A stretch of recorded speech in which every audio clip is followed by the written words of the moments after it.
Salut tout le monde, ici Jimmy P. Mike pour la Révolution Bitcoin numéro 36. Aujourd'hui, on va parler de l'or et ensuite, on va parler d'une grosse nouvelle d'une une des plus grosses, la plus grosse banque aux États-Unis qui accepte maintenant les collatérales en Bitcoin cette année. Fait qu'on va commencer avec la charte de Mike. Mike qui va nous parler de ça, c'est la corrélation entre l'or et le Bitcoin. Ouais, exactement. Tu sais, Jimmy, vous êtes probablement à l'affût de ça, mais l'or est en train de dépasser euh, ses all-time high à comme plus de 4300 $ par once. Est-ce que tu peux juste masquer ça, Jimmy, juste en bas? Ouais, exact. Qu'est-ce que ça veut dire pour le Bitcoin?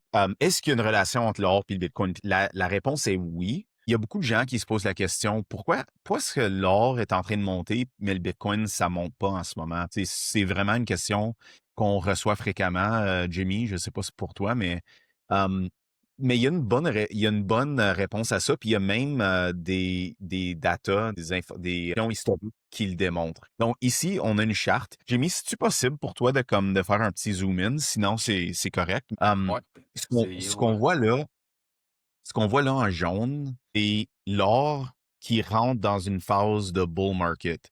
Ah, pour faire ça, tu vas le faire en haut à droite dans les trois petits points. OK. Ouais, exact. Entre-temps, je vais continuer.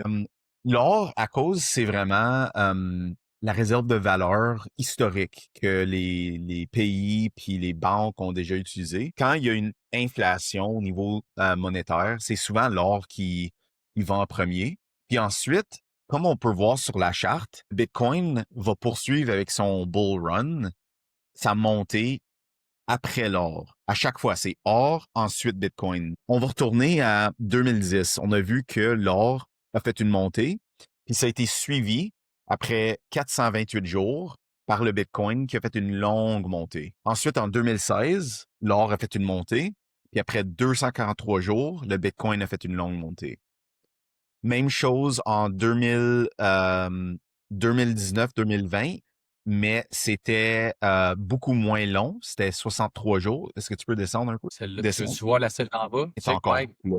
Le graphique, il est comme overlap dans l'autre ici. Là. Le prix de l'or, il accote ici dans le prix du Bitcoin. Exact, exact. Puis, tu sais, ça n'a jamais arrivé dans le passé. Donc, ce qui est vraiment intéressant, c'est le Bitcoin a pas vraiment bougé tant que ça, ce cycle-ci. Ce que ça me dit, quelqu'un qui a vu trois cycles. Moi, j'ai rentré en 2013 dans le Bitcoin. J'ai vu trois cycles. Ça, c'est mon quatrième. C'est que le Bitcoin va se réveiller dans les prochaines semaines. Combien de semaines? Je ne sais pas. Un, deux, quatre, huit. Peut-être max 8, je pense, parce que là, l'or est en train de franchir. L'or a commencé à franchir ses all-time high en début septembre.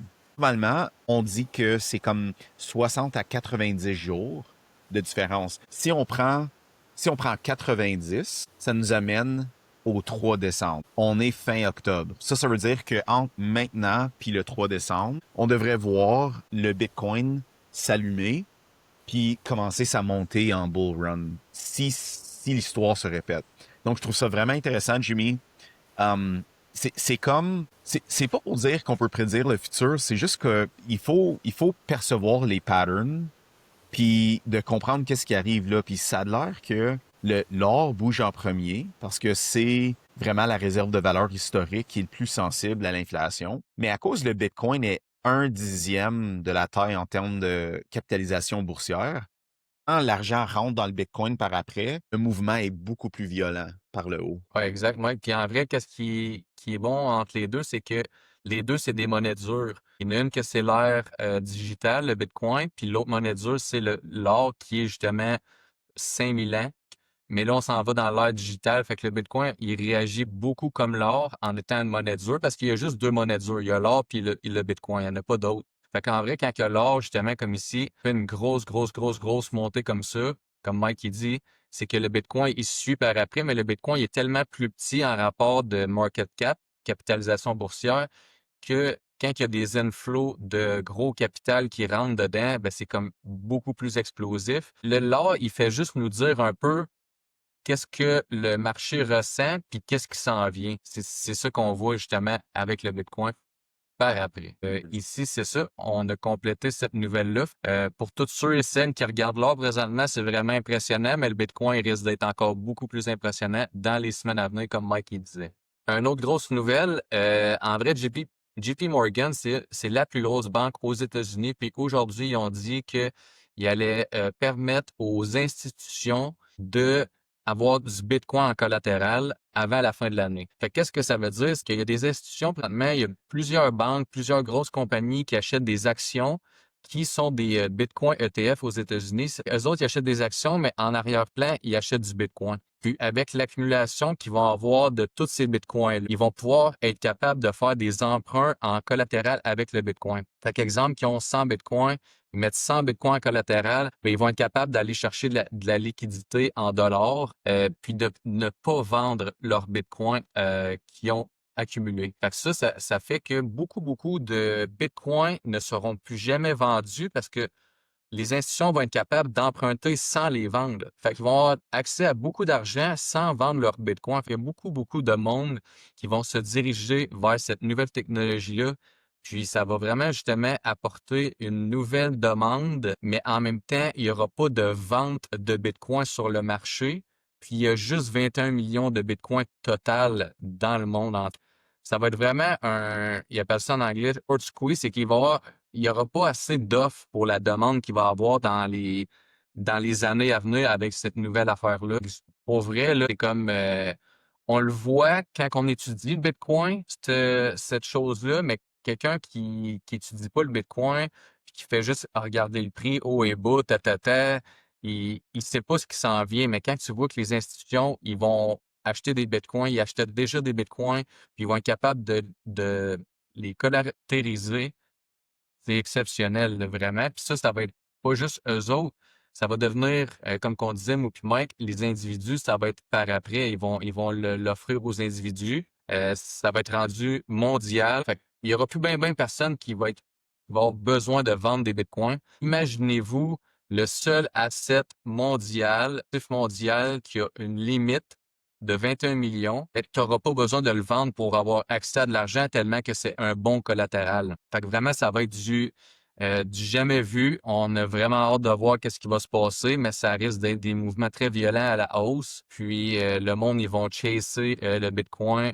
tandis que le Bitcoin, lui, va monter jusqu'à temps qu'il y ait des vendeurs, mais va-t-il tout le temps avoir des vendeurs? Là est la question. J'ai mis tellement une nouvelle importante, ça, que je vais juste Ouais. faire un point. Ça va débuter l'ère de la financialisation du Bitcoin. Comme on a financialisé l'immobilier, le real estate. Parce que, tu sais, les prix des maisons puis des édifices seraient pas aussi élevés qu'elles sont si c'était pas pour le fait que tu pouvais acheter un édifice avec 20% de l'argent en mise de fonds. Puis ce même phénomène va arriver avec le Bitcoin. À cause, on peut prendre les liquidités contre le collatéral ou on peut peut-être acheter du Bitcoin avec En du plus. crédit. Ça va Mhm. forcer le prix beaucoup plus haut parce que là, ça va être un actif. Donc, c'est juste le début, comme tu as dit, où JP Morgan l'offre aux institutions, mais on sait où que ça s'en va, c'est inévitable. Ça s'en va vers les individus, puis ça va être fait avec le vrai Bitcoin, comme Ledin un peu.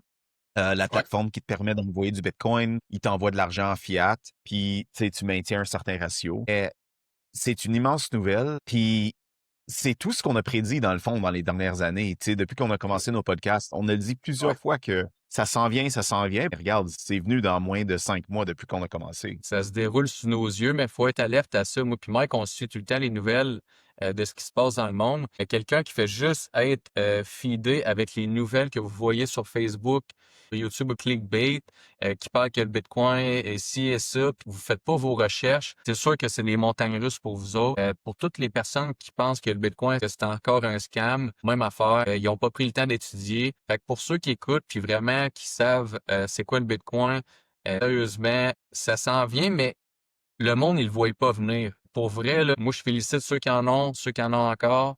Puis moi puis Mike, on le sait vraiment où ça s'en va, mais ça risque d'être très violent à la hausse, puis tout le monde va être content. Yes. J'ai tellement hâte. Mm. Fait qu'en J'espère tout que vous cas, avez du Bitcoin. ouais, t'avais quoi d'autre à rajouter, Mike?